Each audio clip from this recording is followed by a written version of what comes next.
Hey middle schoolers, for this drawing one class, since this is the beginning of the semester, we are going to be creating our own sketchbooks that will be used in further assignments.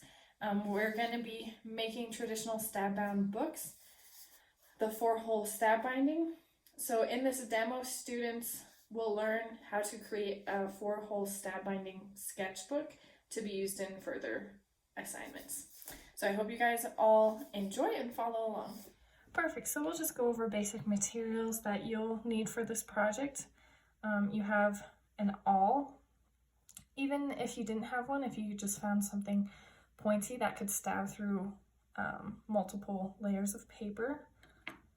You have some scissors, 2 clips. These could even be smaller if you need them to be. Loose leaf paper.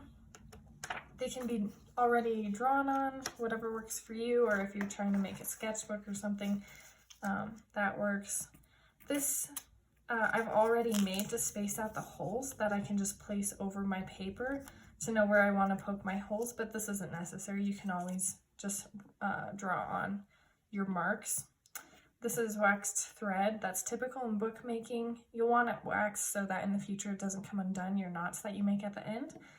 And then we have a needle. Mine's a little bent. It doesn't really matter. It's also not very pointy because we're going to be poking all our holes with the awl. And then lastly, we have our covers, which are a thicker paper than our inner paper, and I've already designed these. So I've cut out my thread. I did about an arm's length, and I threaded it onto my needle to have it ready. It doesn't have to be so long that it's unmanageable, and you can always tie in more if you run out. But we wanted a good length that we shouldn't have to worry about it. I put the loose leaf papers in between my covers, and then we're going to use this template that we have, and I have the holes ready. I'm going to mark within each of my holes with a pencil those marks so I know where to stab through the paper. As you can see, I've marked my holes up top, and I've also placed the clips on either side of the paper so that when I am poking the holes, none of my pages move, and I can make sure that it'll be easy once I start threading.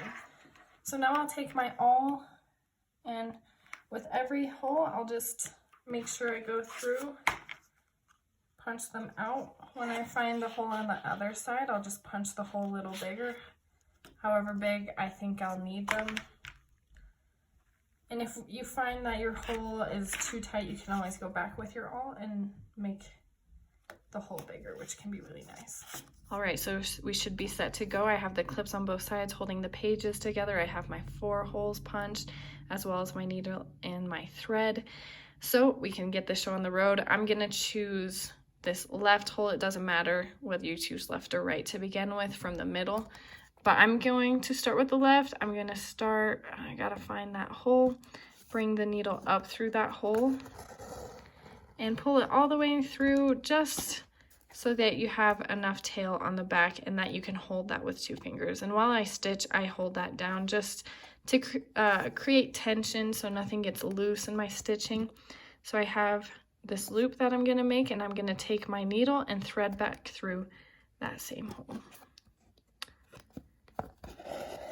to create that loop, holding the pages down. I wanna pull tight enough that it's not gonna go anywhere, but not so tight that I'm ripping through the holes.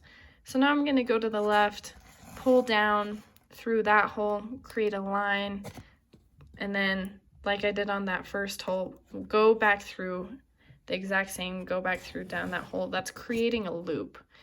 It's gonna get caught on the spine of the book, this top part.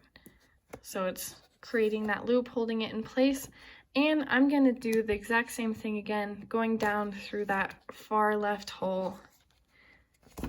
Sometimes it's tricky pulling through, and you gotta make sure you don't get caught on anything.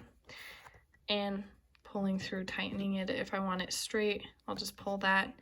So it's holding on both sides of the pages, which is really nice.